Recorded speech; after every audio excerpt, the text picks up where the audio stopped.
Let's talk a little bit about our roadmap to developing our first application. The first thing I'm going to do is install a couple of dependencies, and these are going to be different depending on your operating system.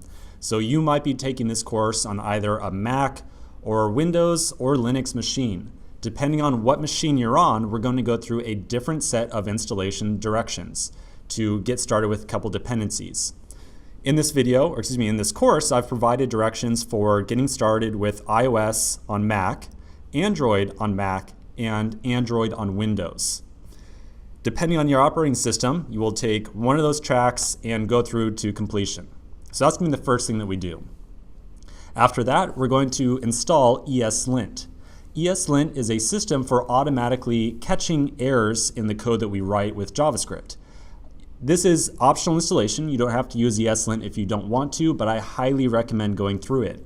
In this course, I've provided ESLint installation directions for a couple of different common code editors, and we'll walk through the installation one by one, depending upon which code editor you use. After all that setup, we will finally get started by generating a React Native application, and then boom, we're going to start coding. So the one thing I want to just kind of temper expectations right now, or set expectations. With React Native, unfortunately, there really is a lot of setup to go through. I love starting off tutorials by working on an example right away, like in the first section or two. But unfortunately, with React Native, we have to do the setup ahead of time because we can't write any code without it. So I encourage you to stay strong. We're going to power through all this setup, and then we're going to get started with the first application. The first app that we're going to work on, it really looks awesome. I'm very happy with how it turned out.